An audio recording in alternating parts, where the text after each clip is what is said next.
Why wait? Let's go to the market. Let's get food for a feast, for a celebration. A celebration of what? Of absolutely nothing.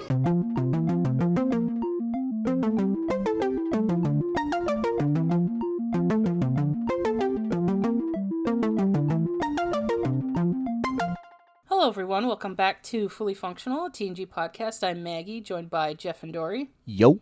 Jeff and I are both veteran Trekkies, and Dory is a newly minted Trekkie, and we are taking her on her first journey through Star Trek: The Next Generation, which we are almost finished.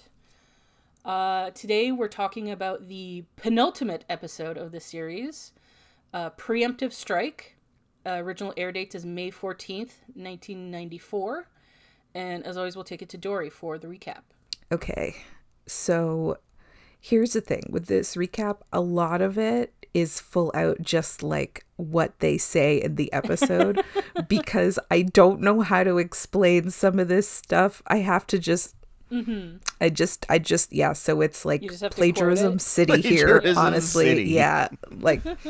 I don't know how else to describe it, but it's like full disclosure from the start. A lot, like some of this is not my words. I just literally had to write down what the fuck they were saying, doing whatever. Okay, let's go.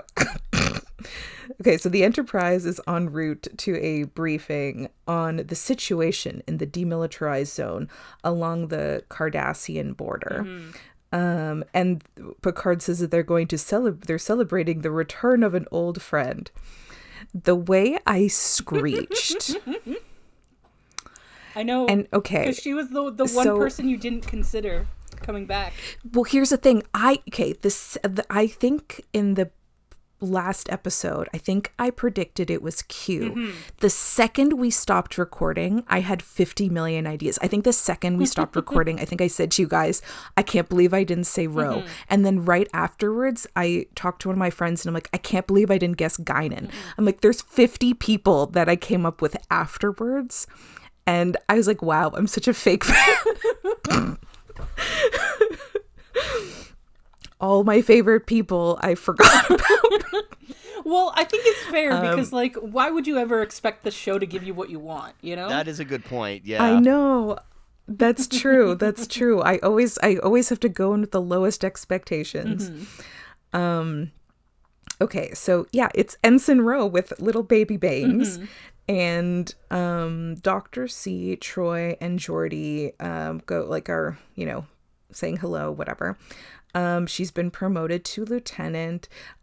She is like, so they're very much like, welcome back. Like they've got a lot of questions and she's like overwhelmed. She's very visibly overwhelmed. And it's important to note that she was also doing some like special forces training or something.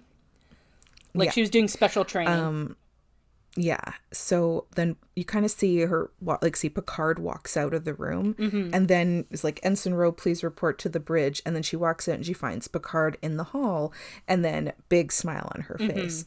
So then Picard says, you seemed a bit overwhelmed by all the attention. And then she says, well, to tell you the truth, I really want to see everyone. I just would rather do it one at a time. I mean, yeah. Who amongst us? Like that's like very relatable. That's yeah. Picard tells her that she's looking fit, and that's okay. So many times in this episode, I was getting upset. I know. I think I know what you're about to say. Because I was like, I don't want it, but I was like, what is happening?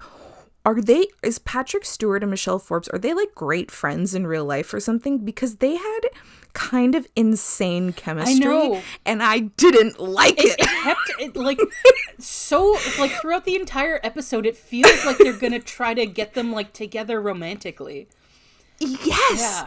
They keep talking to each other so closely and like smiling at each other and like giving eyes or whatever. And I'm like, what the fuck is going on here? I wrote in my notes so many times, what the fuck is happening? They're not priming for them to get together, are they? Oh, massive relief when no, in fact, they do not get, like, it doesn't even get in that Like, Yeah. no. But holy shit. So many times in this episode, I was like, why am I uncomfortable watching this? I don't know why. It's not like it's creepy or crazy or anything. I just am like, this feels so random, even though they truly do have kind of insane chemistry. Yeah, Patrick Stewart's like the one guy who I'm like, if he started like being together with a 20-year-old, I'd be like, I get it. You know? Yeah. Like he does have a big age gap with his wife, but she's like 40 or something. Yeah, that's true. Okay. I feel like once you get to like once you get into like your 30s, then like, and you're dating really anyone matter. older than you by however many years doesn't really matter. It's when you're like younger, I feel like is ring the alarms a little bit. But yeah, so yeah, because he tells her that she's looking fit, and I was like, what? Yeah. Okay, captain to lieutenant conversation. You ever tell Riker he's looking fit? Yeah, and they seem to have this, and also in maybe it's just like I'm so fan fiction brained that like the fact that he like rescued her from the party is also like that's such a trope. That's the thing. Is like I see exactly the same stuff, but I don't think it's fan fiction brain. I feel like I don't know what the writers were going for here. I don't remember who wrote it. I did see that Patrick Stewart directed it. But I would love, I don't know if this is something that Jeff, you have answers to that maybe we'll find out later, but I'm dying to know what the fuck they were going for with that. Okay, so I can give you a little bit of that, but it's not, it's probably not what you expect. I don't know who wrote that line in the script, but I thought that was a weird line too. However, the majority of it, what they're really aiming for is this kind of fatherly relationship between them. And like a mentor sort of thing. That's exactly it. And that's why they introduce the other guy that we'll get to later, who kind of acts as a foil fatherly figure. Because you have Ro trapped between the one who gave her the second chance and the one who reminds her of her literal father. So like it's a complicated situation, but I'll get more into that later. But they were not going for anything romantic here. What they were going for was these two have an immense respect and close trust with one another. I think Patrick Stewart is just too charming. That's possible too. And might be in the end, too. what they're trying to do is they're also. trying to make her decision at the end all that more personal for Picard. Yeah. Yeah, I know that part I got, Yeah. that for sure. But it felt like there was tension in a way I was not expecting, because I don't remember it in any other, maybe there was I don't know, I don't remember it being this like. Yeah, I mean, the tension between them was very negative in the first time you see them. Yeah. They're so close to each other in this episode. I think and it's the that classic is on purpose. Yeah, I think it's the classic problem of like no build up, in that like we haven't, like in previous episodes with Ro, we haven't really, to my like memory, we haven't really seen her have any sort of like special relationship with Picard. That's right. Yeah. Yeah, she's had a special relationship with Riker, if you know what I mean. Oh yeah, they did the sex. Yeah. Yeah. Like. Yeah. Yeah. So I get what they were going for. They just didn't really hit the mark on it. I think they just have too much chemistry for it to be. It came like, across romantic what rather they than went fatherly. for. Yeah. I mean, that's not her father, but it might be her dad. I'm sorry. To horny jail you go. Yeah, listen, what else is new? Listen, I think we started this podcast with Dory saying Patrick Stewart could get it. Yeah. So first episode. Yeah. Oh no, I'm thinking. You know what? Not first episode. Maybe I said first episode, but One no. of the first in few. Naked Now, the leading over. Yeah. In Naked Now, the leading over Dr. C. I'll never forget that for the rest of my life. Yeah. So we're just bookending. That was a pivotal, moment. Yeah. Anywho, okay. So sidetrack. Okay, and we're literally first page of the recap. Okay, and so much happens in this. Okay, so they walk down the hall, and he's like, I knew you would succeed at tactical school. And then she says, Captain, I want you to know that I really appreciate your recommending me. If it wasn't for you, my life would be a very different one right now. So Picard smiles, and then he stares at her for like a full out like beat. And then she stepped forwards, and then he continues to stare at her. And I was like, what is going on?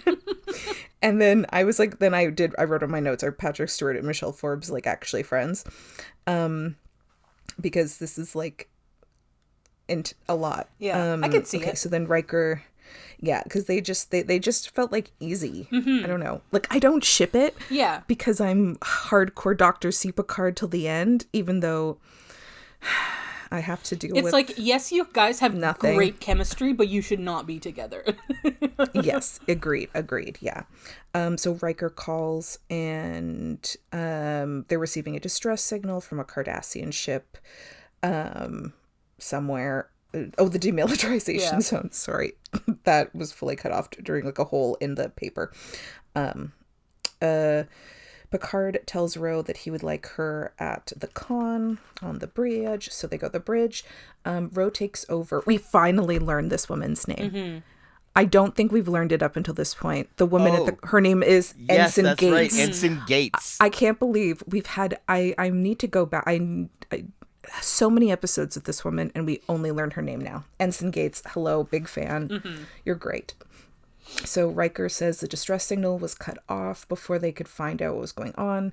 So Ro finds that the ship appears to be under attack by several small ships, and Data scans the smaller ships, warp signatures, and turns out they are Federation ships. Gasp. The Enterprise gets visual range and watches as the small Federation ships fire at the big one. And so we learn these are the Maquis. Yeah. The Maquis. They're named after a French resistance group from the Second World War. Unfortunately for you, Dory, they will be very important in Deep Space Nine. Oh, okay. Yeah. Honestly, I'm well, okay, no, I wouldn't say unfortunately for her. No. Dory, this was not unfortunate for me. I'm kind of on board to a certain degree. No, that's fine. So, don't get me wrong. Dory, do you know what the problem is? The problem is that this is the first episode in TNG which you are seeing them, but they were established several years ago on DS9. Oh. So they went out of their way to not went out of their way. They didn't give you enough information, I found, in this episode for a newcomer, because there is a lot more to them. Oh, okay. And you don't find out until more than halfway into the episode why they're even resisting. So, yeah, the reason I say unfortunately is I was just making a joke about, like, you having difficulty with the name. But don't get me wrong, I'm very much, I am kind of pro Maquis, to be honest. Yeah, I love terrorists. Like, the Maquis episodes of DS9 aren't my favorite, but... name. Don't worry about the name. It took me. I will eventually get it. In this episode, probably not. But at some point, I will. It took me years to get to figure out Worf's dad's name, Moog. But I'll get Maquis. Fuck me. No. Okay. Fuck me, Maquis. Okay. Maquis. I'm writing it phonetically in my notebook. Maquis. Okay. All right. So these are the Maquis. They're a resistance group, and they have Federation ships. So Picard sends messages to the Maquis ships being like, stop, or you'll have to deal with us. And they're no response. So the Maquis ships they're regrouping. The Cardassian shields are at 30%. So Picard orders warp to detonate. Wharf. Whoops. I wrote warp instead of wharf. To detonate a torpedo spread between the Maquis ships and the Cardassians. This scares. I was like, what the fuck did I write? Okay, this scares the Maquis ships off. So now we cut to sickbay, and Dr. C is treating injured Cardassians. And Gullivec, hey girl, it's been a minute. I wrote in my notes, we know him. I'm pretty sure we know him. We've seen him before. Yeah. I'm surprised you remembered. Yeah. Me too. Because earlier I was trying to remember the word replicator, but I remembered Gullivec. I was like, what's the thing? What's the thing? I had to Google it. I meant to say this earlier when you were talking about like remembering Worf's dad's name. How did you pronounce Ferengi the first while? I have no idea. I don't know. I think it's like Frengai or something. Like something. Maybe. I don't remember. Maybe. I don't know. Okay, so Gullivec. Okay, that directed by Patrick Stewart. So Gullivec is pissed about this attack. Says, "Oh, we were lucky the Enterprise even showed up." Mm-hmm. And the Maquis ships were firing heavy duty artillery at them. And Picard is like, "Cool. Well, we don't claim them, mm-hmm. So and we're not on board with them pulling this shit. But like, maybe." You should hold your guys to the same standards. Like, why are we hearing that, like, rogue Cardassians are pulling similar bullshit? Mm-hmm. But Gullivec is like, well, if they don't stop, we'll escalate. Yeah. So, Picard meets with Admiral Nechayev. Mm-hmm. You got it. Yes! Yeah. Nailed it for the first fucking time. First go. Yes. Okay, so second to last episode, I'm remembering stuff. Finally. Mm-hmm. Okay, so they have tea in Picard's ready room, and he tells her that like he asked Gullivec to stay, and he thought an admiral's assurances might convince him that they're dealing with the Maquis situation. Mm-hmm. I was like, haha, that's funny. This is the only admiral that has ever, not turned out to be super evil. So yeah. The admiral, track record is not good. So I don't know that would help. So Admiral Nechayev then says, Evek manages to make the Cardassians sound like helpless sheep being preyed on by Federation wolves. The truth is, we caught the Cardassian government supplying its colonies in the demilitarized zone with weapons. And then Picard says, now Gullivec assured me that they had stopped that practice. And then she says, how comforting. Mm-hmm. So she is actually kind of concerned about the Maquis ships, as like in the last few weeks, they've seen signs that they are kind of like going real hardcore with their their self-defense, and they seem to be recruiting more and more people and getting more ships and weapons. Mm-hmm. And so she's like, I feel like we got to stop them before something really bad happens, but we also don't know where they are, so we got to find them first. Yeah. So there's apparently there's sort of spread out in small cells around the demilitarized zone, and so far they don't really have reliable intelligence about any of them. Mm-hmm. So Picard is then, hey, have you considered an undercover agent? And I just wrote no 3 times. Yeah. In 3 different lines in my notes, and then it's going to be Ro, of course. Yeah. Because why bring her back? To be fair, their explanation for why it's going to be Ro makes perfect sense. No, I know, but I really don't like when they throw people in undercover situations. I know, I guess it's different in this particular situation because she's got more tactic, but that's not actually relevant to this. Yeah, what they specifically need is somebody who is feasibly a Federation traitor. Yeah, they did at least this time around justify why it was her. And why not any other intelligence officer? Yeah, I don't like it, though. Mm-hmm. So Picard is like, oh, this is perfect, because recent training, and she's Bajoran, and there's, past issues with Starfleet. Mm-hmm. And, he's talking to Ro in her quarters, and she literally got back. She hasn't even unpacked, and she's like, guess gotta repack that suitcase. Or, no, she doesn't repack the suitcase. Mm-hmm. So she just kind of leaves it. She doesn't have anything. She wears the same outfit the entire episode, so I don't think she packed anything. Yeah, she So has her Ro uniform then- and her one set of civilian clothes.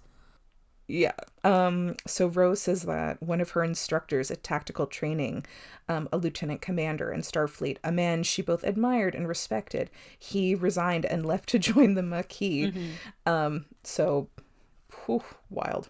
So Picard is like, wow, sure, we all have sympathy until a certain point. And I'm like, yeah, thanks, Picard. And then Ro is like, I'll do the mission, not to prevent war, but to validate Picard's faith in her. And I just wrote, no. Yeah. It's just your classic thing of like any sort of violent resistance being considered like bad. Until like 50 years down the road, people are going to be like, oh, they were right the whole time. Sort of shit.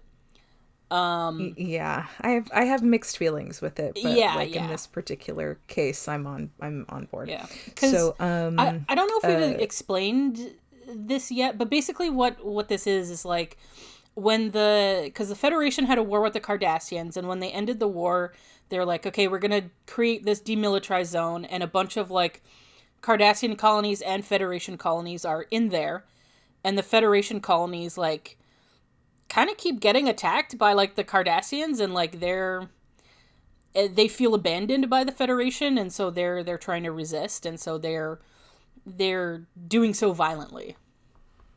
And that's, I think, like the main issue Picard has. Yes, the Federation. Yes, yeah.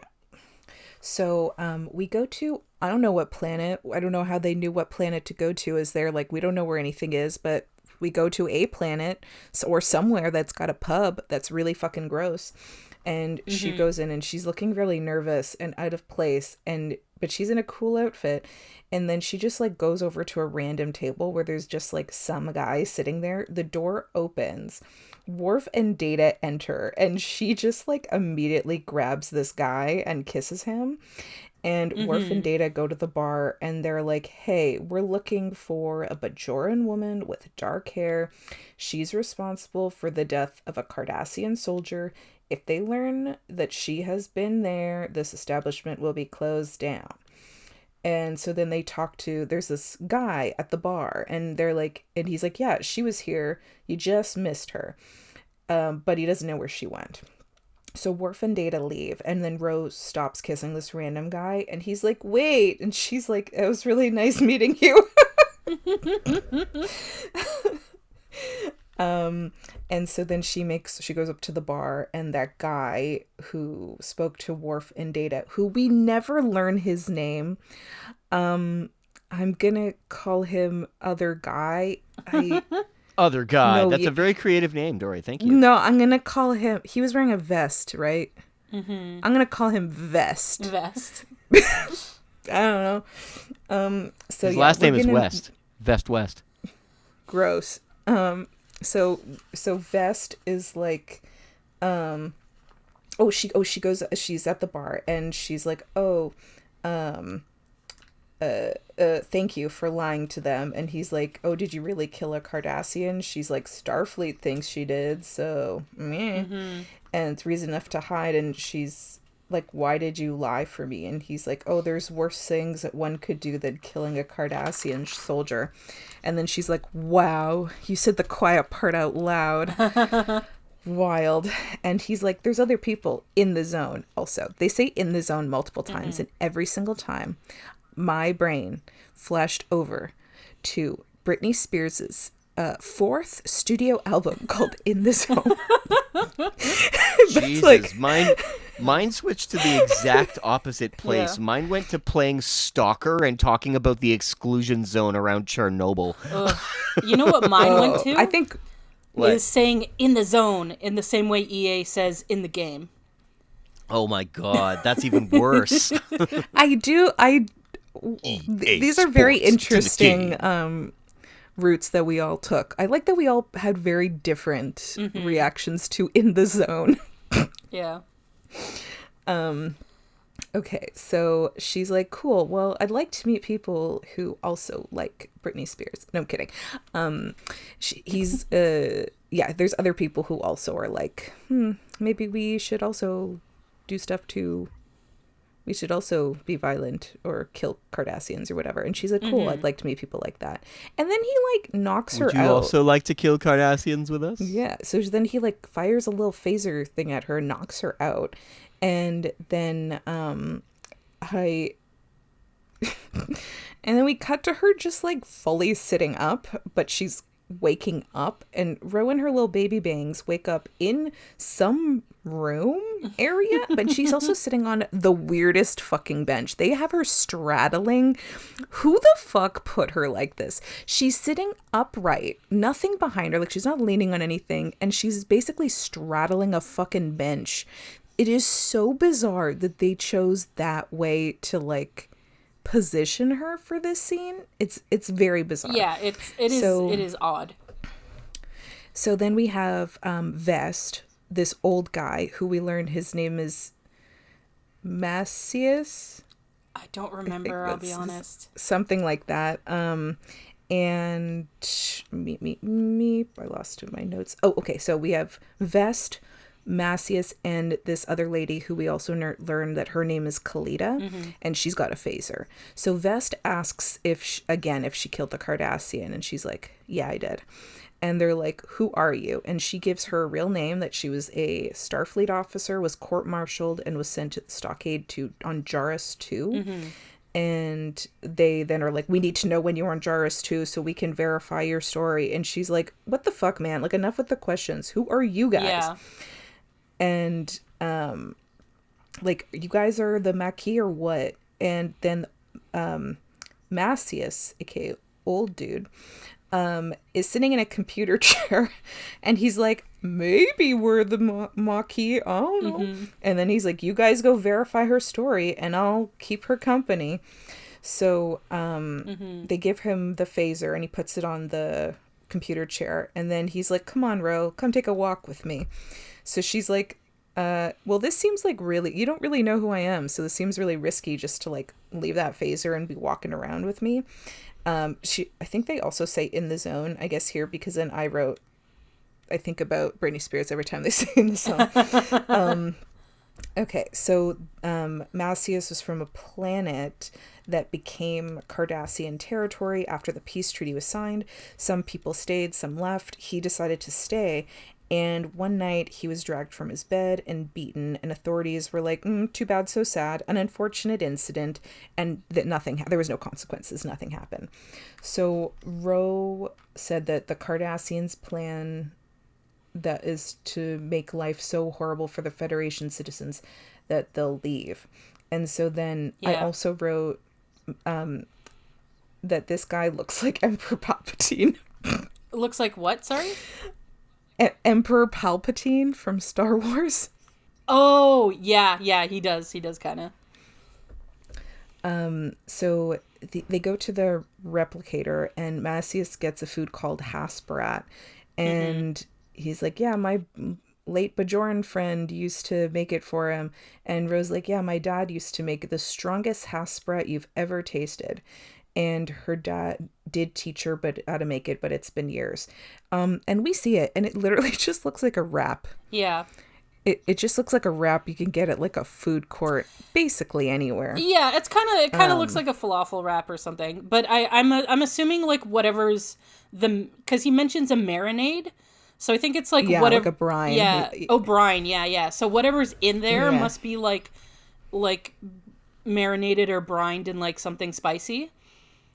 Yeah. This is sadly the most explanation you'll ever get for what Hasperat is, and it doesn't even look the same the next several times that you see it. Star Trek is very often inconsistent about its foods.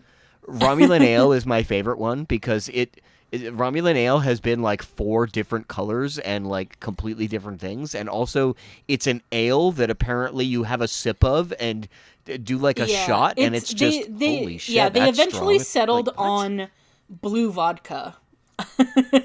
Yes. Party. Yeah. It's supposed to be really strong as well. So Macias is like, hey, make it for me, please, one day, pretty please. And she seems like really on board. She's like very chill with this guy. She's like, okay, that sounds good. So they're going to put Ro with Kalita until they can find her space. Kalita's obviously like not psyched. So Vest brings Ro to a conference room with some other randos. And Kalita's like, oh, there's this rumor that, we should be probably taking pretty seriously. And okay, this is the rumor. This is the hot goss. Sorry, I don't mean to like downplay this. We're calling it hot goss. But, okay, so a traitor is coming from this. This is dialogue. That's what she says. A traitor coming from. Oh God, I don't know if that's a P. Well, I'm gonna say Pendy 2 because I actually don't know what I wrote. Said he could verify that the Cardassians are going to start supplying their colonists with biogenic weapons. And so then Vest says, oh, well, we should make a preemptive strike. Hey, that's the name of the episode. Oh, shit, they said this thing. And Oh, shit. They should send a message to the Cardassians that they won't allow themselves to be killed this way. So Macias says that, hey, maybe before we attack, we should replenish our medical supplies. Because they're pretty low. They don't have shit. But they're like, oh no, we don't really know what to do with that. We can't make any kind of request. It's like too soon. But Ro is like, hey, I know where we can get medical supplies. We're gonna Ocean's 11 the Enterprise. Just kidding. It's Ocean 2, but Ocean's 12. Also, it's really just beaming. Yeah. No one actually goes in. So it's really not Ocean's anything. Yeah. It is a heist, though, technically. Yeah. So me. Okay, yes. So there's extra medical supplies for like relief missions and shit. So Ro is like, give me a ship, I can do this. And Kalita's like, we don't really know her. This seems like a bad idea. But Macias is like super team Ro, and he's like, well, she makes really strong Hasperat, so that's good enough for me. Yeah. So Kalita's like, fine, I'll go with you then. And Ro's like, cool, sounds great. I could use a second pair of hands and a witness. And so then this dude is way too trusting. Yeah. Yeah, definitely. So on the shuttle, Kalita is concerned about getting past these checkpoints, because when you hit if you try to go past these, well, if you go to the checkpoints, you get searched. But if you go somewhere else on the border, you get kind of dinged, and an alarm gets set off to someone, and they know if you're passing. They know if you're trying to, go into Federation, like past the border. So Ro is like, don't worry about it. There's an algorithm and codes and I'll figure them out. And it takes her 5 seconds to figure it out, but oh no, it's wrong. And then another 5 seconds to figure it out again. And she did it. You guys, she did it. So she passes through the border. So back on the Enterprise, Picard is like, wow, it's been a week since we've heard from Ro. So at this point I was like, wow, they did the heist already? No, we're still fucking at the heist. Yeah. No, like our time has not passed. I thought we were like, it's been a couple of days, but Picard's like, wow, weeks since she's been undercover, and we haven't heard from her since. So Riker is like, oh, we've picked up a request for emergency assistance from a Federation science ship in this whatever system. They can't let the science... Oh, okay. I was like, what do you mean? Okay, no, I know what I'm right. I meant, okay. So like I was like, they can't, listen, like they're not able to let the science ship know they're coming. There's too much like interference. They just can't reach out to the ship to be like, we're on our way. So Ro is the science ship. And so the Enterprise is able to like get to the area and scan to find the science ship, because they just think it is really a science ship. But Ro it's pretend, it's subterfuge. I don't know if I pronounced that correctly. It might be the first time I've said that word out loud. Subterfuge? Yes, Nailed you did. it. Yes. Okay, so she's like, we got to get through the Enterprise's shields to be within transporter range to beam out the medical supplies. And Data is scanning, and he's like, yeah, can't find the vessel. But then Worf is like, oh, we got some signal, and I'm going to decode it. And then Ro then explains that she goes, the Enterprise shields have a weak point. When the ship is at impulse, the thrust destabilizes the shield configuration right at this point. So I just wrote, by the Enterprise's tush. And it's by the butt. And then she continues, I'm going to try to punch through the butt. I'm kidding. They'll know something's penetrated the shields. And the sorry, Penetrated. I couldn't help. But with all the interference, it'll take them a few seconds to find us. So we'll have to beam the medical supplies aboard and get out quickly. Get out fast. I don't know why I keep trying to like summarize. I'm said that I'm reading the quote. I keep getting sidetracked. Okay, so Worf is still working on decoding the message, and then he figures out it's from Ro. And so Picard's like, Ro is on the ship. And then Data's like, yeah, that vessel is some kind... It's attempting to penetrate their shields, and Picard is like, let it through. So Ro and Kalita, they go past the shields, they're at the butt, and they beam a bunch of boxes to their ship. And Worf is like, hey, a bunch of our medical supplies just got beamed from the cargo bay 7. And Data's like, hey, also, that ship we let in is... also a design that's being used by the Maquis. Mm-hmm. And Picard's like, okay, let them go, but make it seem like we're trying to stop them. So like fire at their previous positions. So then they succeed. They get the fuck out of there. So Kalita then tells old man, Vest, and another guy about the mission. And everyone is like very impressed enough that they trust Ro enough to give her a ship, and she's allowed to leave the settlement by herself. Yeah, the lady who like really did not trust Ro suddenly is like, I trust her like 100% completely because of this. Yeah. So it's a little too fast. It's a little bit too fast, but I do kind of get it if from your perspective the person did pull off this heist against like the Enterprise. Like, because she doesn't know that the Enterprise actually just let them have it, so it is, like, it's not the craziest that she would be, like, way more trusting after that. But we'll allow it. Yeah. So then, I think they're on the Enterprise. I didn't write it down. But Ro tells Picard about the rumor of the Cardassians supplying the colonists with biogenic weapons. And Picard finds it hard to believe because every ship that enters the demilitarized zone is being searched. But she's like, yeah, but like the Maquis is convinced that the Cardassians are getting like around it somehow. And Picard's like, well, actually we could use this to our advantage. Okay, so now here's the plan. So this is the exchange. So Picard says, we have come up with a plan that has the potential to seriously curtail the Maquis. We want to give them a target so threatening to them that they'll be willing to commit as many ships and people as possible in order to destroy it. And so then Rose says, what do you mean give them a target? And then Picard says, well, biogenetic weapons, for example, you could provide them with intelligence, which would show that the Cardassians are in fact supplying their colonists with them. Then Rose says that would get their attention, all right. And then Picard says you could tell them that in order to get past the checkpoints, they're shipping the components for these weapons through third parties, and then could put it together in a convoy and send it towards the demilitarized zone. And then Rose says, and when the Maquis attack it, Starfleet will be waiting for them. Also, at this point, I did write in my notes, why are they standing so close? Yeah. So she's like, okay, so we're basically like leading them into a trap. And he's like, yeah, problem?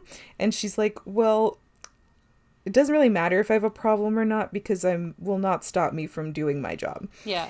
And then I wrote again, why are they standing so close to each other? I gotta say, this is a really fucked up move by Starfleet, I gotta say. I don't like this plan.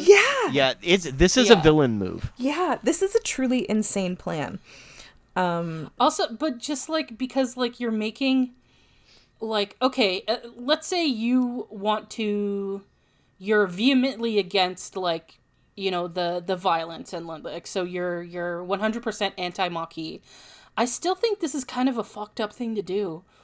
Because it's like they're on their side. They're defending themselves. Why aren't you putting more effort into like looking into the Cardassians? Yeah. If they're the ones who are fucking doing shit, why aren't you looking after them? Why are you trying to infiltrate these people who are it is a very so like I'm going to explain this for you, Dory. They have they have two courses of action that they can take here, and it is very binary. Okay, they can either police their people, or they can police the Cardassians. If they police the Cardassians, the peace treaty is over and they're back into war. policing their people though. So their only choice is to be the bad guys. Yeah, unfortunately, I still think you can do that without. So because they're just like setting them up. Yeah, the Cardassians are fascists. Yeah. I understand that. And my problem isn't necessarily that they're, like, trying to stop the Maquis. Like, I understand that. But It's the way they're doing it. this specific plan is, like, the Maquis are just, like, they're desperate people who are scared. And what you're gonna do is, like, you're going to feed them false intelligence that's, like, oh, this basically, like it's entrapment, basically. It is, yeah. It's entrapment. I'm not arguing. You're threatening them with, like, they're like, oh, they're gonna nuke your planet. Yeah, like, I'm well, not arguing that the they're ends justify the means. Yeah, yeah, and it's like, of course, like, if someone's like, hey, they're gonna nuke your planet, or like they're gonna set off like biochemical weapons on your planet, like, are you not going to do everything you can to stop that? Yeah, of course. That's just, it's just, I just want to, I understand why they're trying to stop the Maquis. It's just, this plan just feels so gross to me. So I want to point something out about precisely how gross this plan is. Dory, you know how you mentioned that the old guy reminded you of Emperor Palpatine? Yeah, well, he just looked like him. Okay. Didn't, like, that's fine. personality-wise, just looked like him. That's fine. This is Emperor Palpatine's plan in Return of the Jedi. Make the new Death Star such a tempting target that he baits the rebels into coming and attacking it, and then he's gonna close in on them. It is literally the same fucking plan. That's funny. Because he made them think that, oh, we're getting in on it before the battle station's operational, and then it ends up blowing up their main cruiser. And they're just like, this means well, that shit. Picard is Palpatine in this situation. That's though. right. No, Picard. Somehow, Picard returned. Oh no. Okay. Oof. Well, back in the Maquis lair, I don't know if a lair, I forgot what the word, they use settlement, yes. Okay, so she tells Kalita, old guy, and Vest that she was able to intercept a communication from one of the checkpoints along the border, whatever, it's from Starfleet, and they're concerned about Paclid transport. I remember the Paclids. That name was familiar to me. Yeah. Come through carrying retroviral vaccines. Also, the Ferengi transport came in last week carrying a biomimetic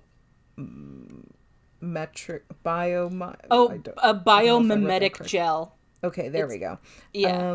And then on their own, like, those things are not really concerning, but that with some other components, such as also a Uridian convoy of the left Deep Space Nine, also had isomeiotic hypos, plasma flares, and quarantine pods. So, like, this is just a mixture of bad. Yeah, it's like going to put the it hardware. Together. This is the worst fucking cake in the world. This is a horrible cake. Yeah. Those are the ingredients for the shittiest cake. Yeah, it's like going to the hardware store, buying like a shovel, rope, lime, like a wheelbarrow, like all together, all at once. Yeah. It's very suspicious. Yeah. So they're like, obviously, we gotta stop this convoy because this is like bad. So old guy is like, hey, I'll discuss the situation with other cell leaders regarding like possible assistance. And then we got to Rose sitting in this courtyard, and she's just sitting there looking at something. She's just like staring into space in this courtyard. And then old guy comes over to her, and he's like, I sent a communication to the others. And then there's this like really awkward pause of like nothing. And then she's like, okay. And then he's like, when this is over, we'll celebrate. And Rose like, what? And then he's like, when Cardassia realizes they can't intimidate us into leaving or our colonies, And then I just wrote, where the fuck is he looking? What is this eye line? This man, this actor, did not know where the fuck to look the entire time he's on screen. During this entire scene, he kind of like looks at Ro, but most of the time he talks, he's either looking behind her or in front of her. It is so bizarre. Yeah, I noticed that. So she's like, okay, sure. Probably maybe like the celebration won't be for a while. And he's like, no, don't give up. And she's like, bitch, I was in the camps for 10 years. I don't fucking give up. And then he's like, then I wrote immediately, he's 100,000% going to die. Because he's like, we'll celebrate. We'll figure out something. It'll be fine. I'm like, she's going to die. Mm-hmm. Like this old guy, she's going to die. And he's like, I've been thinking about what the celebrations would look like. Huge dinner. And Ro's like, Ro will make hasperat and he'll make blueberry pie. And they'll drink wine, they'll dance, he'll play the balaclavian. And I wrote, where is this man looking? And then Ro says, oh God, this was like heartbreaking. Ro says, my father played the clavian. When I was young and afraid of monsters under my bed, he'd play for me. He said that the clavian had special powers. Monsters were afraid of it, and when they heard it, they would disappear. When I listened to that music he played for me, I was never afraid to go to sleep. When he died, I realized that even he couldn't make all the monsters go away. Mm-hmm. And this really like touches old man's heart. And then he like kind of weirdly touches her face. Yeah. And then he's like, fuck waiting, let's celebrate now. And then she's like, a celebration of what? And he goes, of absolutely nothing. Mm-hmm. Just celebrate. And I'm like, oh, someone start writing this man's obituary. He's too jolly for what's going on. He's gonna die. Mm-hmm. So they will start walking through this the courtyard. And in the background, I noticed this when old guy came in, was walking through, but there are 3 people in the background who had these like red robes. And initially I thought it was like Starfleet. I thought it was like Worf and Data and like Riker or something. Yeah. But nope. So they go up to like the 3 people in robes go up to this like the top, this sort of balcony of the courtyard, and they flip their hoods down, and I shook. It's Cardassians. Mm-hmm. And they just fucking start open firing on everybody. This was shocking. Yeah. They just like indiscriminately are just shooting at everybody. And then like the Vest comes out with phasers, gives one to Ro, and they're fighting this guy. And so then Vest, I have to note this, Vest he goes and stands kind of behind a branch of a tree, mm-hmm. in which only like 10% of him is covered by said tree, and they still miss him somehow when they fire at him.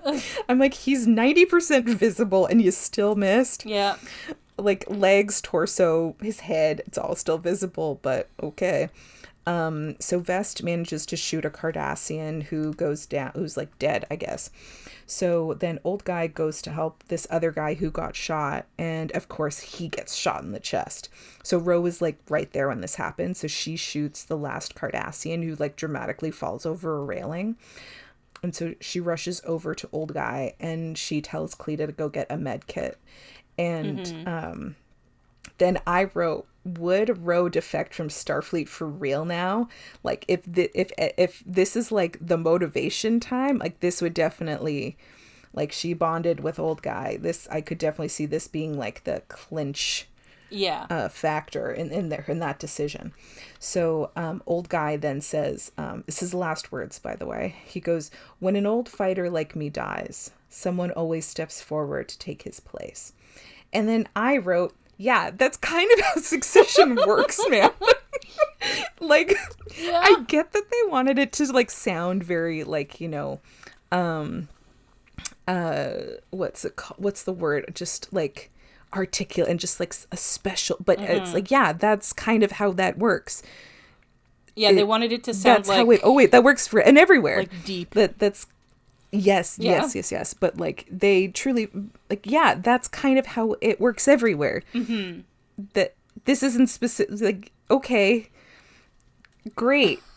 Thanks, man. And then I was also so distracted by his his like right eyebrow was insane looking. Oh.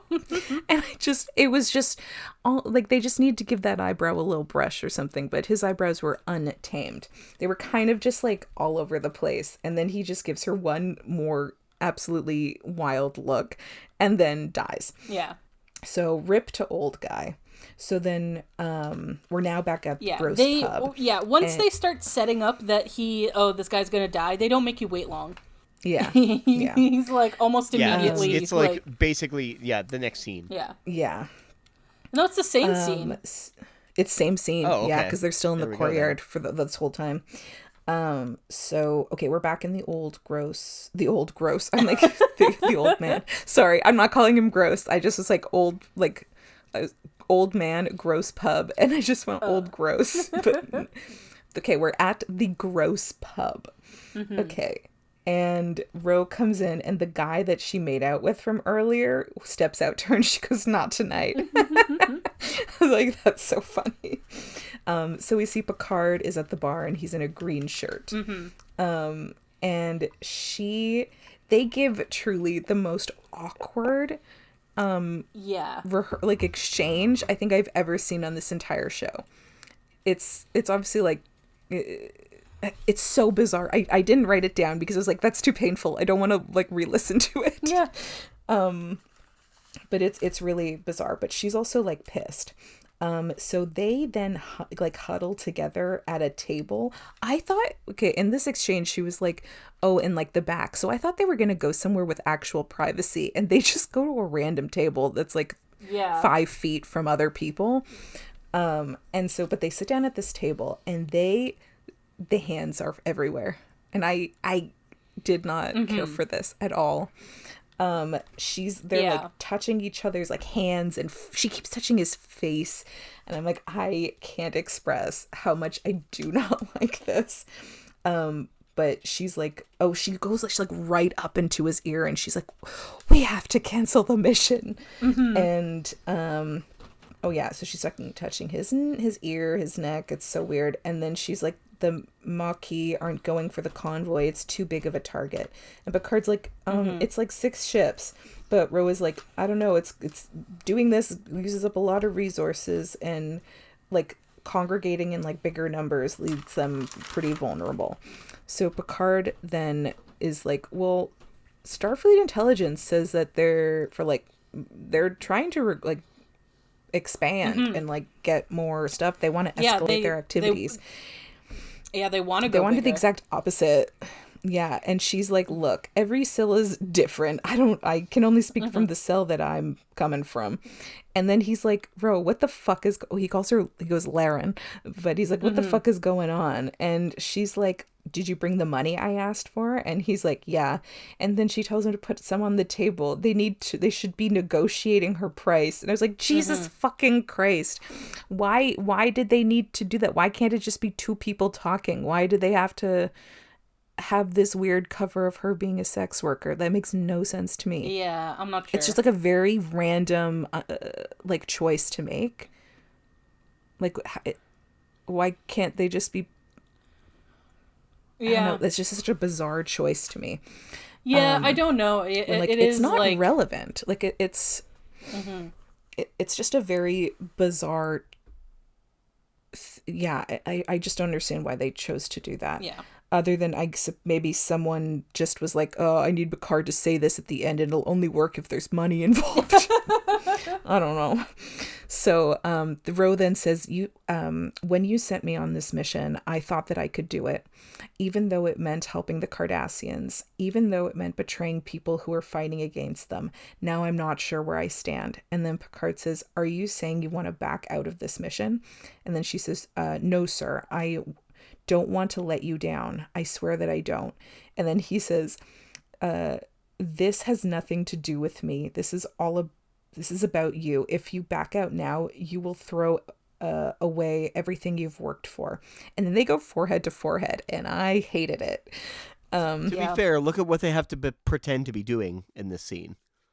Yeah, it's very weird. Then he continues, we're committed to this mission. My only question for you is, can you carry out your orders? I could put you before a board of inquiry for having lied to me about this operation. I would certainly have you court-martialed if you sabotage it. Now it's your decision. And then she goes, I'll carry out my orders, sir. And then Picard is like, I'm going to send Riker to go with you and pose as a relative. And that's his like insurance policy that she's going to follow through. And then he goes, sorry, I don't have that kind of money, and walks away. I have to assume that's why they wrote this in there. Yeah. Because someone wanted to have him say that to her, which is just so fucking bizarre. So, I hate that scene, honestly. Probably not for the same reasons. I hate it because Picard is literally threatening her. He has gone beyond you are somebody that I trust, you are somebody that I'm here to help, and now this is no, you're going to do this because this is more important to me than what we have built. And I don't like that. Not one bit. My jaw was opened when he was like, I'll have you court-martialed. I was like, what the fuck are we talking about here at this point? What is going on? It just is so fucking... this whole scene is just so fucking strange. So back on the Enterprise, Picard just heard, like it's, I guess, been some time. And he's heard from Riker and Ro that the Maquis plan on attacking the convoy is proceeding, it's going. And so the Enterprise is hanging out in this nebula waiting for them. And the Maquis and friends are in the sensor range.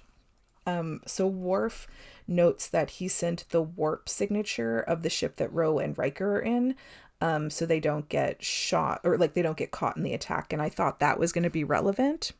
Was not. And so the Vest says that there's like 1 minute from them exiting. I think they're exiting the demilitarized zone. I'm honestly not sure at this point. And Riker is like, oh, Starfleet can't make their move until they're out. Him and Ro are out of the demilitarized zone. So they have to like break formation and take cover in the nebula. And I feel really, really bad with this. This feels really bad. Yeah. And didn't they trust Riker really fucking quick? Yeah. Yeah. And then I knew it, because then this point, Ro turns the phaser on Riker. And, oh no, just kidding. Oh yeah, no, she did. Yeah. Sorry. No, she did. I just started reading the next line and I got confused. Okay, yes, no. She turns the phaser on Riker and he's like, what? Betrayal. And I was like, yes, girl. And then Ro starts firing low intensity particle beams into the nebula. And this effect then would like make it possible for the Enterprise to be detected by the Maquis. So Data's gonna like try to counter it, and Picard is so pissed. So Vest is like, Ro, why are you firing? And she's like, scan the nebula, you'll find a starship hanging out there. And then Vest sees it, tells everyone to abort the mission. And so Ro's ship is still heading towards the Enterprise. And Picard is like, the second she gets on board, take her into custody. And then Ro tells Kalita to beam her to her ship and tells Riker to take this ship to the Enterprise. And then I didn't want to use another page because we were so close to the end. So bear with me. We're going sideways on this note. Okay, so then Ro says, it's been a long time since I really felt like I belonged somewhere.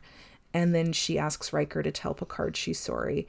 Riker seems bummed, but honestly, he takes this like really well. And he's just like, okay. Yeah. All right. I mean, so he's trying to be respectful of it, but also they clearly wrote this scene with him not arguing with her in mind. Like they wanted to avoid that. But here's the thing. Riker doesn't seem like someone who would like he's a pretty like understanding person. Yeah. I think he understands the decision. He's like, oh, she's like, yeah, she's going with her conscience. Like yeah, that's true. Yeah. She's got to do what's right for her. Yeah. So now we're in the ready room, and Riker is giving his report to Picard, and he says that Riker says she seemed very sure that she was doing the right thing.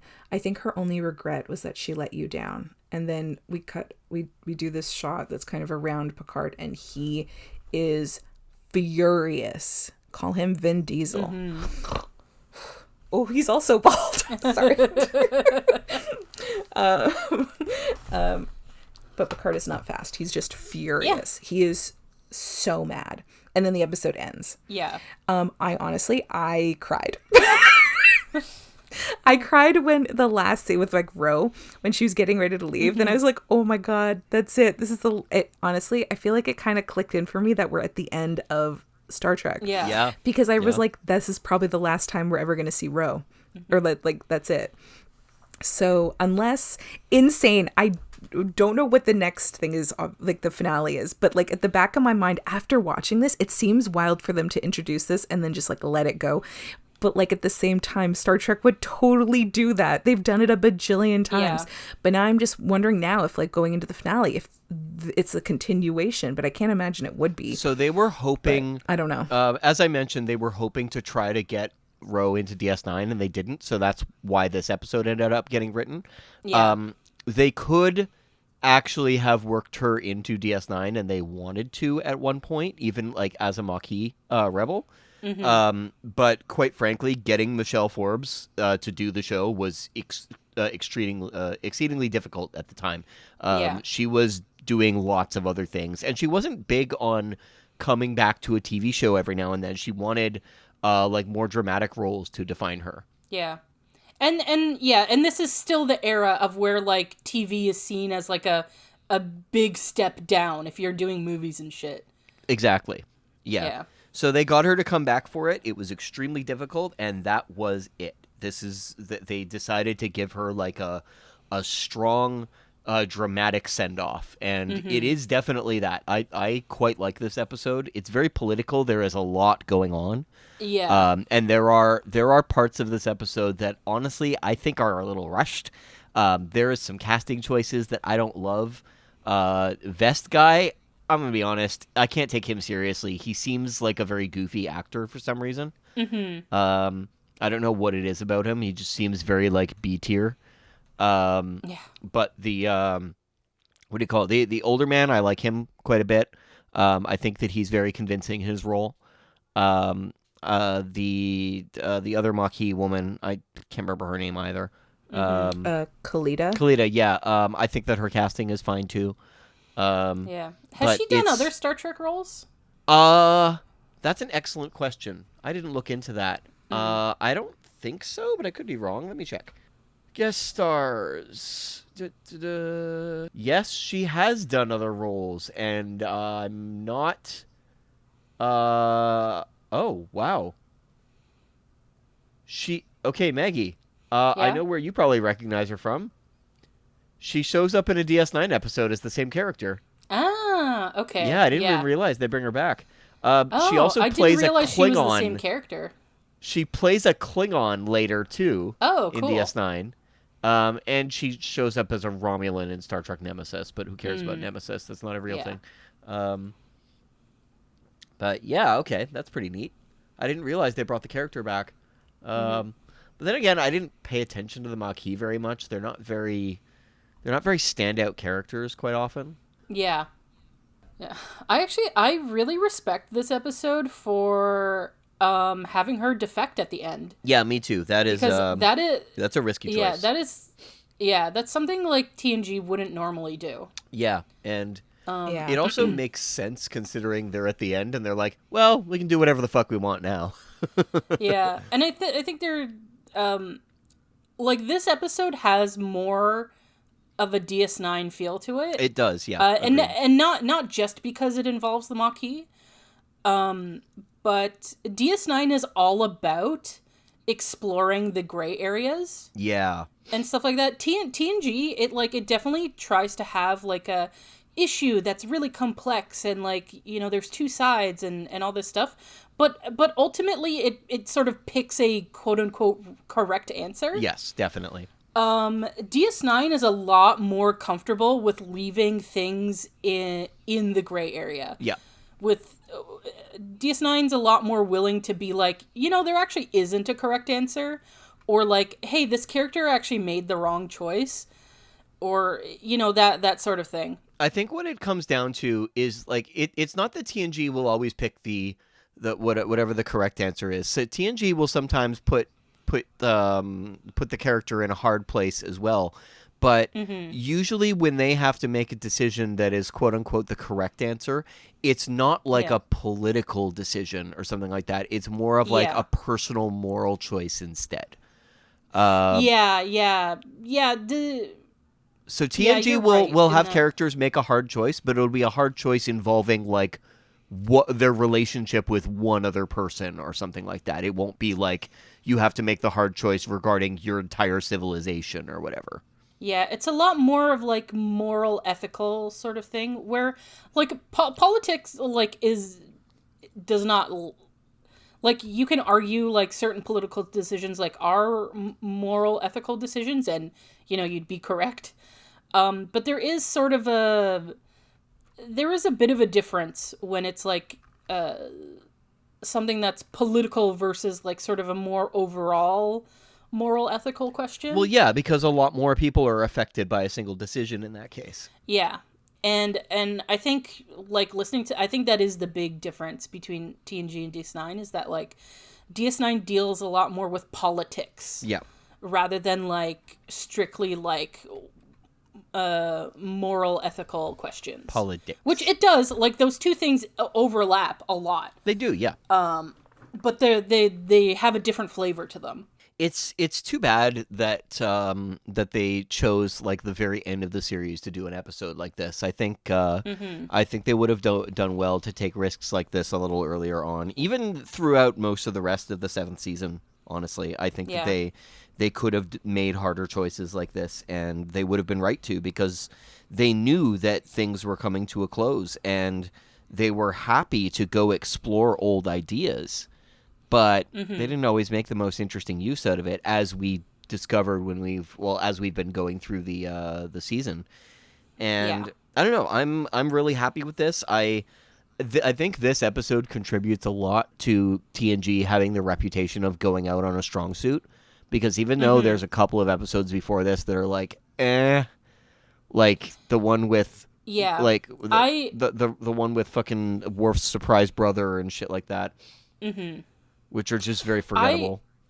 And here's the thing, is that rewatching it, I definitely think this episode could have been better. Oh, I agree. But I do really like the idea of it. So the episode is actually rushed. A lot of episodes in the later part of the 7th season were rushed in terms of their writing, because they were going through two big problems. One was that the writing team was getting smaller because they were moving on to other things, because they knew what was coming. And so they started up other contracts and things like that. But the other one was that they were simultaneously writing Star Trek Generations at the same time as they were writing the end of the series.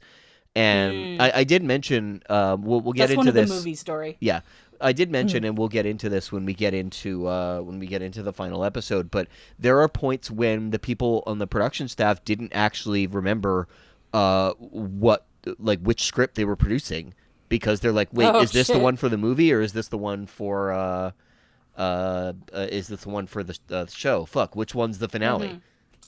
Oh yeah, I think you've mentioned that to us before. I have, yeah. That's funny. Dory, what were your sort of overall thoughts on this episode? I mean, I think like it really dragged until like the last 10 minutes. Yeah.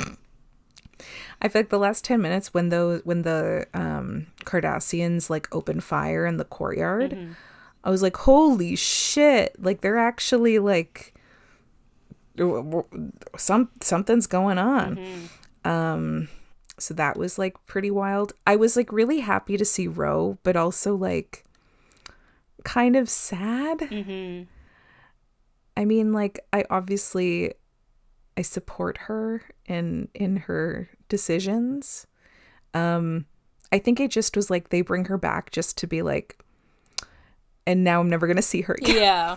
Just in general, I was like, I kind of like, not that I didn't wish to see her again. I just wish it was like I don't know.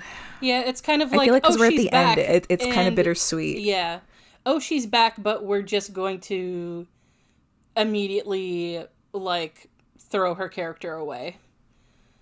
Well, and not so much throw her character away. It's more of like, we're bringing her back, but now like this is because like I'd like to think that, you know, when something is done, that the character just kind of like keep going or whatever. If the characters make it out of the end, and but I just like, I hate the idea that I'm like worried about Oh yeah. her. That like, because I don't know, it's just kind of like, I don't know if I'm necessarily articulating myself. Like, I'm fine with her, like, you know, going off to be part of the Maquis. I have no issue with that. It's just that like they bring her back just to like, for us to immediately then a reminder that we're saying goodbye to her for real, because like TNG is ending. Yeah. So I would have liked that, like, if they're bringing her back, it would have been for like this episode and like the next episode, just to have more time with her.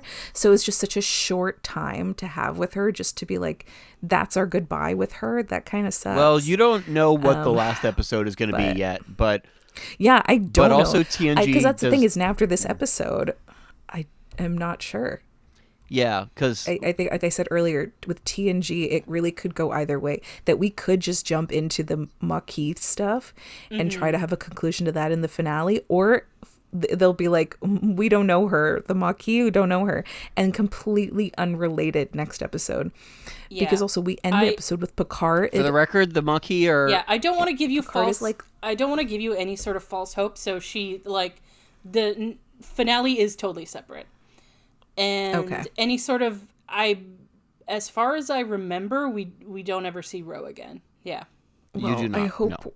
No, Michelle Forbes does not come back to the show. Well, I hope wherever Ro, I hope she's okay. Yeah. Well, the good thing is that you can make up your own ending for her. Yeah, maybe I'll put her in my... True. I started writing... And then Ro unbetrayed the Federation and everyone lived No, happily I'm okay ever with after. her betraying the Federation. I support her. Okay, the entire crew quits the Federation and joins the Maquis to be with Ro. I like that better. So I don't know.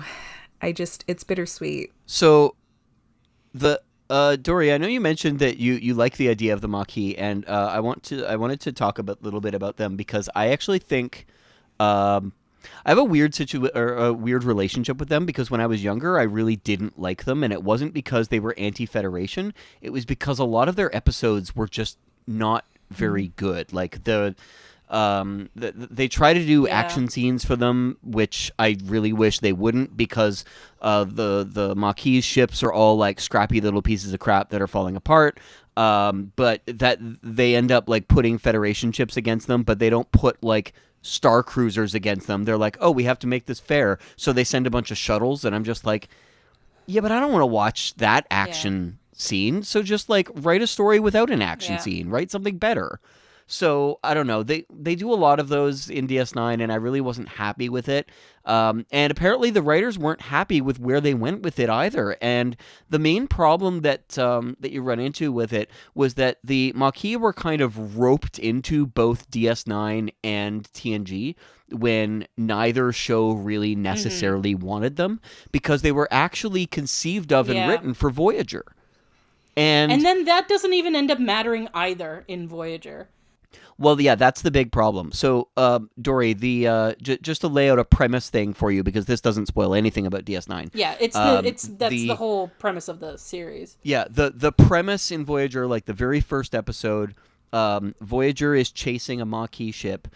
Some alien on the other side of the galaxy ends up snatching them and the Maquis ship, and they have to work together to stop the alien, and then they're stuck on the other end of the galaxy, and they have to journey home, which is going to take like 100 years because they're really far away. Yeah. So you'd think that this would make a really interesting story in which you've got a Starfleet crew in which half of them had been killed, and a Maquis crew who now have to work together on the same ship, and that would create some sort of tension. And immediately after the first episode of the series, they put them all into Starfleet uniforms and say, we're not going to deal with the drama of the Maquis anymore. Oh. And I'm like, then why did you why did you merge the crews then? What's the point? So yeah, what happened was Michael Piller, Yeah, and who was still part of production. That's the very first example of Voyager taking an interesting premise and just doing nothing with it. Yeah. Like So completely Michael killing the Piller, who tension. was part of the part of the what do you call it? Like he was part of like the Writers Bible team and like putting together the show and whatnot. And he really fought the producers to be like, no, we should put some tension on this show. We should keep them out of Starfleet uniforms at least for a season, and like spend some time with like drama between the crew members until we ramp up to like a true trust between them. And apparently the producers were just like, absolutely fucking not. This has to be a lighthearted show that like everyone can get into real easily, because this is our flagship show on our new UPN network. So that's it. We want this to be TNG all over again. And it's like, great, thanks. Yeah, very much. So yeah, he got shot down, and he was not really part of the rest of the production of Voyager. He kind of stepped away after that, And I think, and sadly, he passed away quite young. yeah, I think another big issue with the Maquis on the show, on like Star Trek in general, is that the writers are only willing to entertain being on the Maquis side so far. They're only willing to go so far. Like, because our main characters always are against the Maquis. Yes. And it's, they try to, like, want to engage in the complexities of it, but they're always like, no, they use violence, therefore they are absolutely wrong. Like when it comes down to it, right? Like they'll play with like, they'll try to engage in the complexities of the situation, but it ultimately always comes back to like, ultimately the Maquis aren't dealing with this the right way.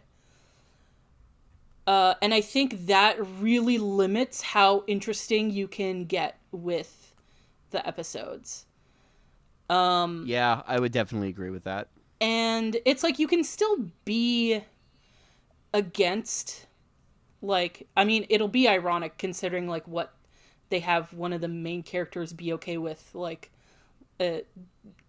deep into the series, but I guess it's hard for me because I'm of the opinion that, like, when you look back through history, all of the things that like actually made a difference, like all of the great leaps that we've made, have involved violence. Like, Yep. people tend to whitewash shit like afterwards, like the suffragette movement. Like they were like they were setting off bombs and shit, like, as well as the peaceful side of it, you know?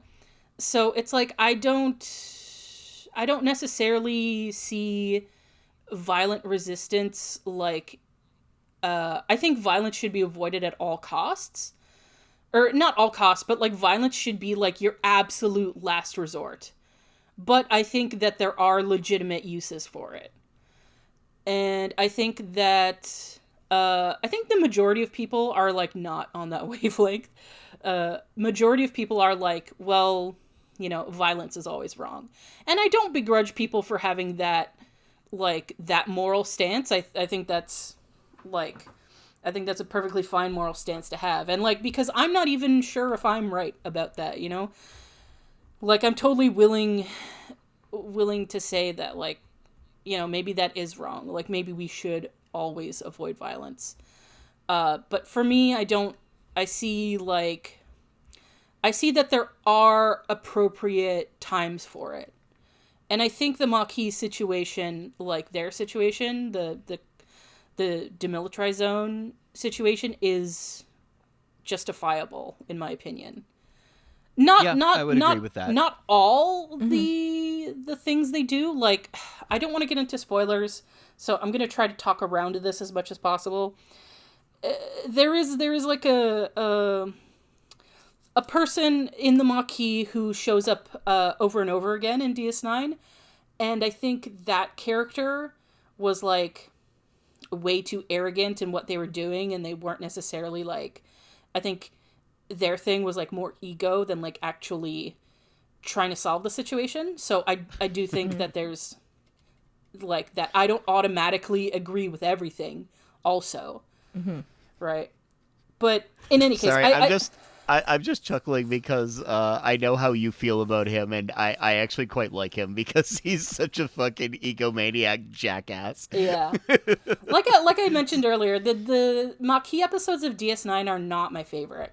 They're just, I never found them that interesting and all that stuff. But yeah, this is like a really long-winded way to say that I think that the writers were only willing to be on the Maquis side, like they were only willing to go so far to be on their side, which is also like for a show on like Deep Space Nine is also like Deep Space Nine doesn't do that. Like they're willing to go pretty far, against against like conventional morals and conventional sort of things, to say like, oh, in these extreme circumstances, maybe our morality and ethics like flex a little, right? And maybe what we thought we would do in that situation we wouldn't do, or like maybe like, oh, now that I see it from in this context, maybe what I thought was unrealistic, or like you can look at it from many angles. So to me it's weird for Deep Space Nine to not go that far in sympathizing with the Maquis, to like have such a limit with it. And yeah, ultimately that's why I think that's one of the reasons why I think the Maquis episodes aren't as good as they could be. In addition to what you were saying, Jeff. Yeah, no, I understand that. Yeah, sorry for going on that long-winded thing, but... No, that's okay. I mean, I think the Maquis are an important concept to discuss, and it's going to come up quite a bit more in the future as we continue our podcast. And it's... I think it's actually too bad that the episode ends up being a little bit of a wasted opportunity, because they just assume everyone kind of knows what's going on going in. So the episode has a lot of lore content without actually exploring a lot of it. Yeah. Oh, yeah, and I was going to say earlier, because, like, Dory was saying about how, the last little bit is where, like, all this shit happens. And when I was rewatching it, I was surprised how long it took to, like, actually get her with the Maquis. Like, they did actually spend a good amount of time with it, even though it still doesn't, like, it still feels like it's not enough time. Yeah. No, what I mean is, like, it's pretty deep into the episode when she finally, like, joins up with them. That's true, yeah. Like, so it's like I felt like they could have had her, like, go undercover earlier in the episode and sort of, like, do more with that. I don't know. While I agree with that, I think that might have undermined bringing her back in general. Because they needed to spend some time reestablishing her, reminding the audience who she is. They needed to set up the father figure dilemma that's going to happen later on, because they need the story to be justified in how upset Picard is in the end. And I think they do a good job of that, personally. Yeah. I feel like, I guess they did want to get, like, to squeeze in, like, one more sort of Picard-focused episode, but I think this would have been better if they'd made, like, this between her and Riker. Mm-hmm. And, like, you don't have to bring back the romantic stuff, like, that they did from the episode, like, where they forgot who they were. But, like, because she already has this established relationship with Riker, and, like,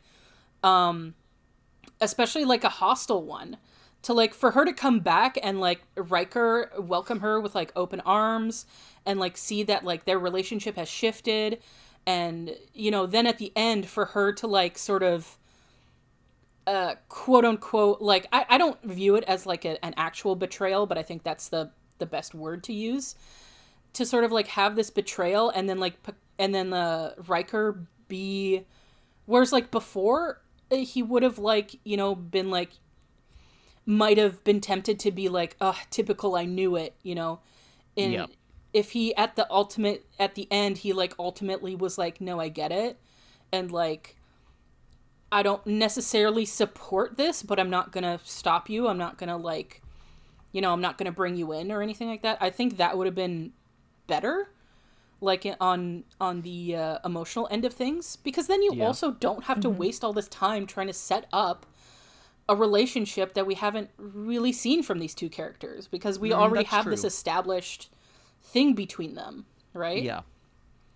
Because she could have, like, come back and he was like, I know we have, like, a long history, but I'm so glad to see you doing well, and, like, I'm so happy for your promotion and, like, you getting this special training and all that stuff.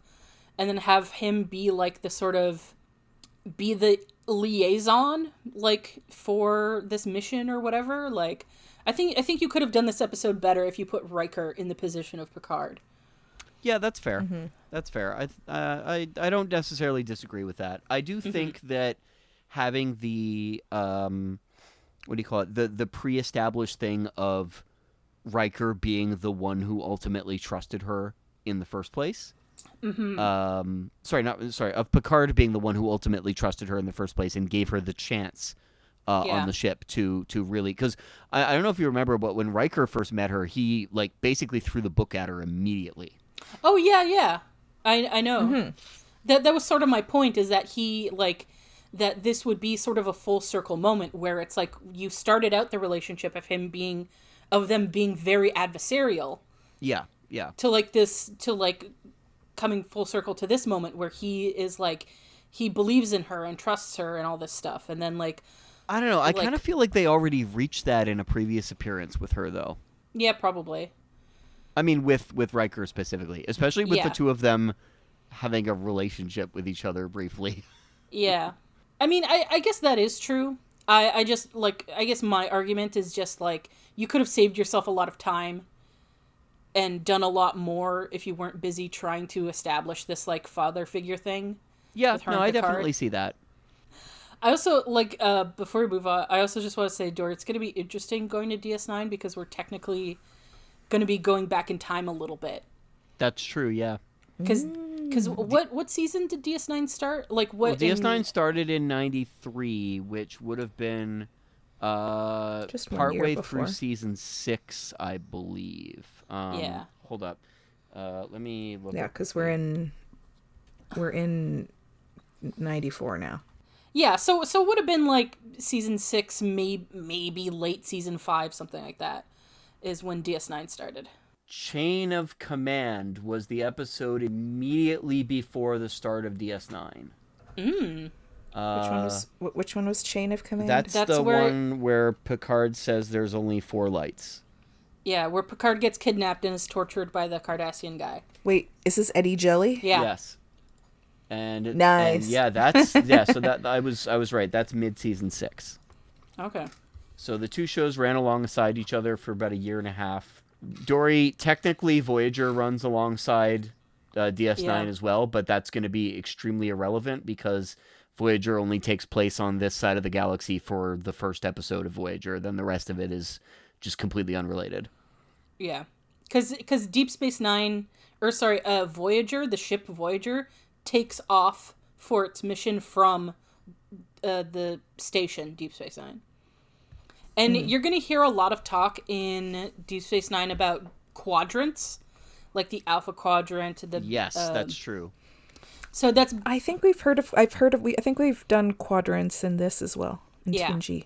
Yeah, so that's just basically like the galaxy is divided into 4, and like where Earth and most of our shit is the Alpha Quadrant, and then Voyager gets some space alien brings them into the Delta Quadrant, which is the opposite side of the galaxy. And and even if they traveled at like full speed, like warp 9.9 whatever, it would take them like 70 years to get home.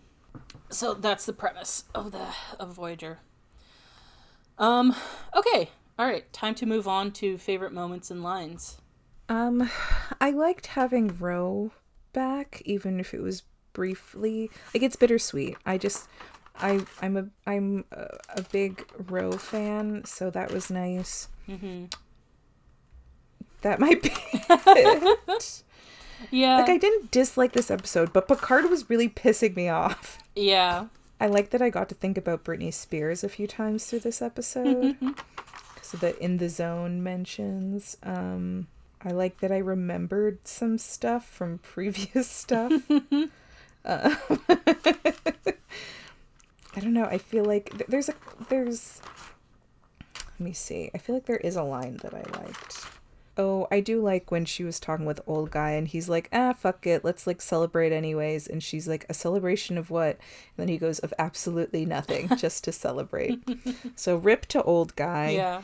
Even though he was a little strange and did not know where his eye line was, still like bummer, I guess. Yeah. For him to die. I liked Ro saying, I think it's her last. Well, no, it's not her last line. It's one of her last lines. But she says to Riker, "It's been a long time since I really felt like I belonged somewhere," and that was really nice. I guess that's it. I don't have a ton. Yeah, I also don't have a ton, and it's like it's not necessarily like. And like you said, it's like it's not that this is a bad episode or whatever, but it just isn't the type of episode to have like sort of a lot of quotable, memorable stuff. Yeah. Yeah. Like the most of the quotes I wrote down were pretty much like plot related. Yeah. It's a very plot heavy episode. Yeah. Yeah, holy shit. Huh. Yeah. I guess my favorite bit is what I was saying earlier, that I really respect them for having Ro defect and actually join up with the Maquis. I thought that was like not a lot of shows, especially in that era, would go that far. Mm-hmm. Yeah, I think that's about it.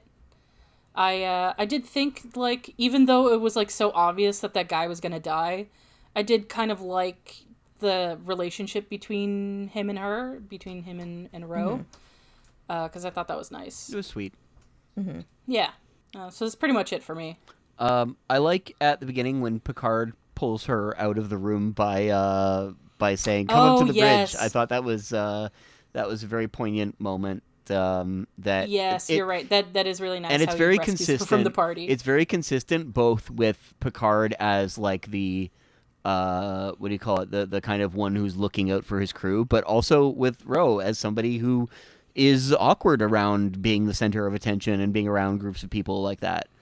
Like I remember the episode with her and Geordi where they get phased into another dimension and she's just like, man, finally I don't have to talk to people. But then she's immediately just like, oh man, we're dead actually. This is bad.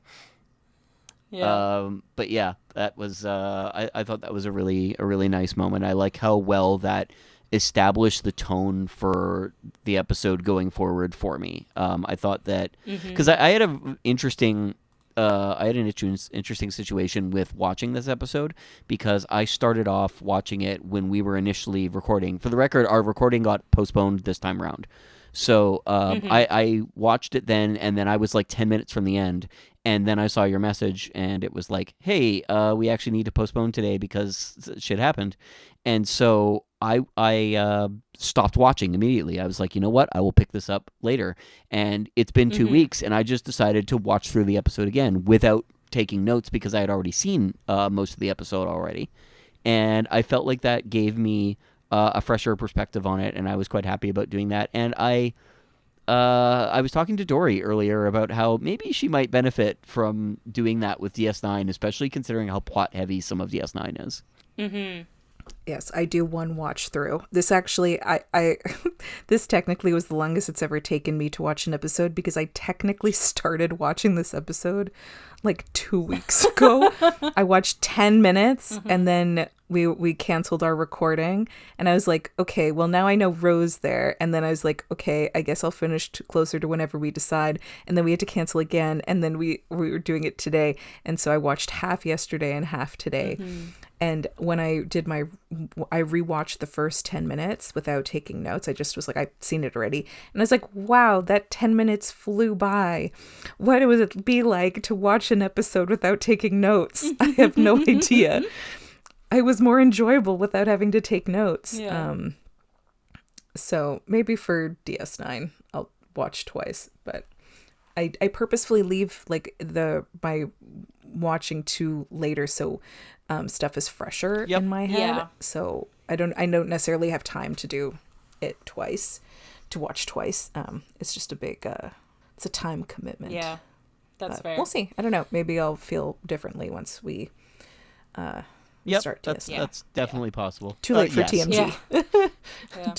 Because I'm not sure if I can't remember if we've said this on the podcast or not, but I guess I'll take this moment because this is about to be the official last prediction. Yep. For the podcast. Oh shit. Yeah. Because we are for when we move on to DS9, we are retiring the prediction. Just because the way DS9 ends up, because it like morphs into sort of a semi, like it's a blend between episodic and serial, that we made the decision that like the predictions just weren't going to kind of work. So we're going to, we will, when we start DS9, we will reveal what we have as a replacement for that segment, because we do have a replacement. But yeah, this is going to be the very last prediction for our podcast. Oh my god. Holy shit. I know, it's crazy, eh? Oh my god. Yeah, we've also changed the way we've done our recordings because like we started this like during the like pandemic lockdowns, so we had all the time in the world and we would do like 4 episodes in a day. Yeah, that was wild. And like now we only do 1 at a time. Yeah, because we've changed up our process over the years, and I mean a lot of it has been like learning as we go. So there's that. We've figured out things that work and things that don't, and I think that leaves us more prepared for getting to DS9 next. But yeah, Dory, I am excited to hear what your prediction is going to be. All right, Dory, for our very last prediction ever, the next and final episode of Star Trek: The Next Generation is called All Good Things. ... And ... This is a 2-parter, but we're gonna watch it all in one, obviously. Yeah. So it's a double-length episode. And I think what I'm going to tell you about this episode is that it is Picard-focused. And this episode, I say, it comes full circle for the series. And we're once again going to see one, or possibly more than one, character return that we haven't seen in quite a while. And this episode really examines the past of the series, it examines where the series is at, and it examines where things are going. Okay. So I'm gonna say, I think the easiest way to do this is to try to predict what character we're going to see. And I think that will sort of help mold the episode around it. Okay. I think if we're doing full circle, it's got to be Q. Mm-hmm. I'd love for Guinan to come back. Fingers crossed for Gowron. But no, if we're doing full circle, like based on the first episode, it's got to be Q. Q, accidentally, starts a gas leak and then the ship explodes and everyone dies. All right. Okay. So no. Obviously, no. Obviously, no. That doesn't happen. All right. I feel like this might come down to but they've done episodes about this. But if we're talking about full circle, it makes me think of like Q going through and like having Picard answer for his war crimes. Because that's where we started. Yeah. If I remember correctly, Q puts the bridge crew on trial for like humanity's crimes against that humanity and other and everyone else. You're correct. That is what happens in the first episode. So, okay, I do think Q's going to be in this, and I'm like, if we're going full circle, okay, I do think that it could be. I mean, Q feels like what would make the most sense.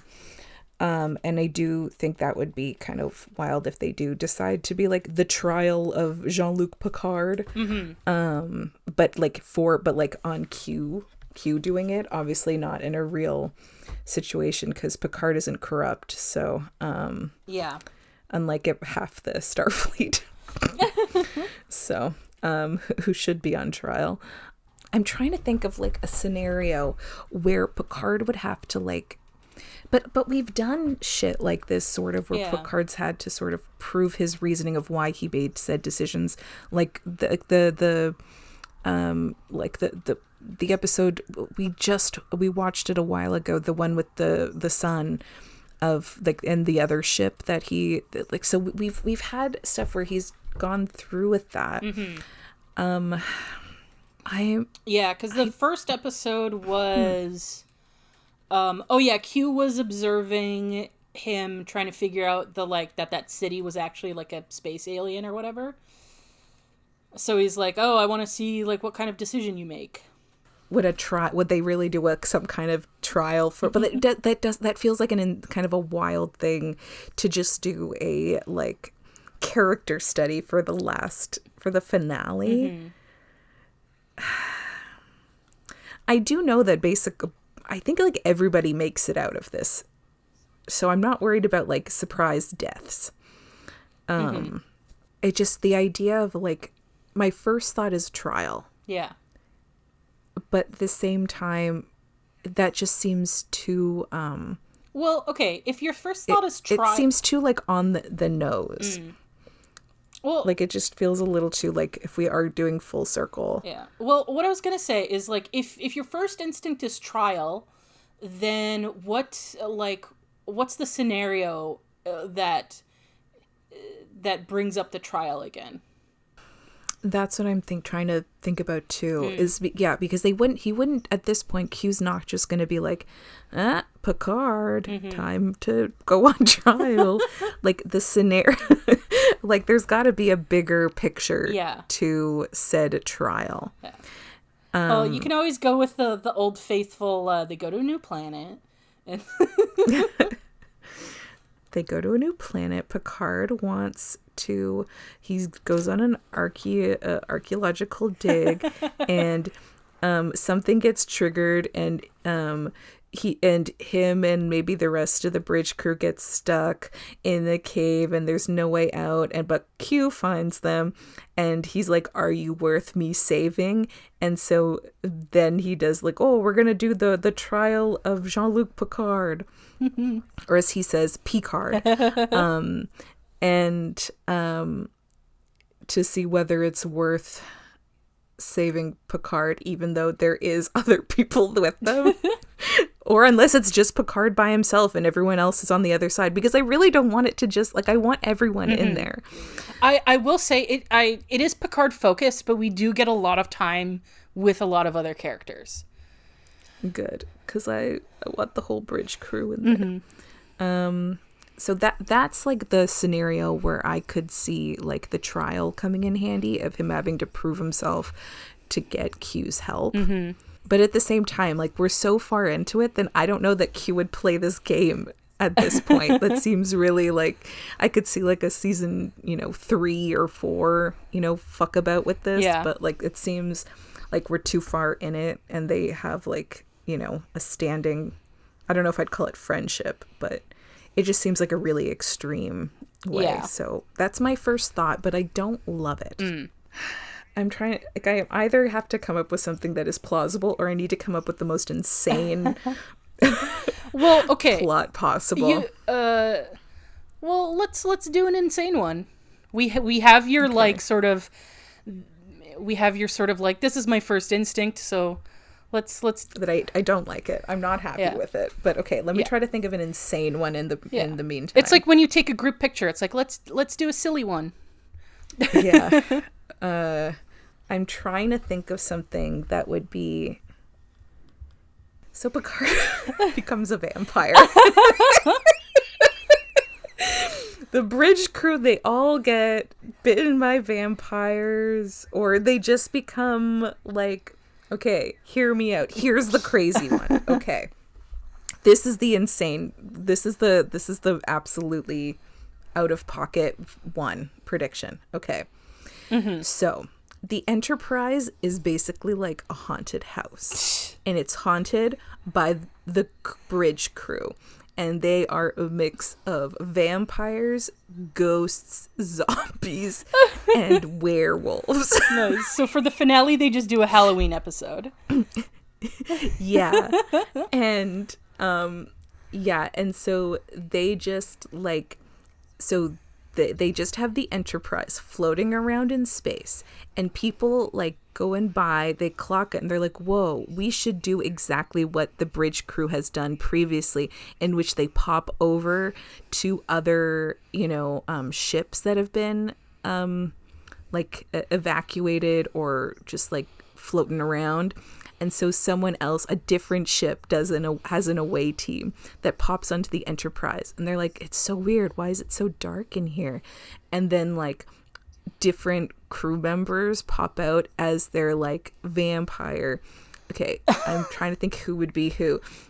Okay, the obvious answers is that Worf and Riker are werewolves. Picard, what would Picard be? Picard, I feel like he gives more ghost than vampire. Yeah, honestly, he's definitely not a werewolf. No. Data is also a ghost. He could be like a Frankenstein, a Frankenstein's monster. Oh, yes, actually, that's really good. Yeah, Troy could be a vampire. I feel like Troy would be like a hot vampire. Geordi. I feel like Geordi also could possibly go vampire. He feels more werewolf to me. I don't know. I feel like that's too many werewolves, though. Werewolf bar mitzvah. Spooky, scary. Spooky, scary. Boys becoming men. Men becoming wolves. Wolves becoming Worf. And then Dr. C. Dr. C would be a good vampire also. I could also the gals would be the vampires. Yeah, I could also see her being like a vampire hunter, like one of the few that like remain human. No, but I feel like everyone's got a haunt. Okay, fair. Everyone's got a haunt. They're all there, and so then some other away team comes in, and they're just being basically terrorized by our bridge crew. Yeah, so that's the and then we didn't do any zombies. You know what? Geordi's a zombie. Okay. Yeah. No. And everyone. Definitely. Okay.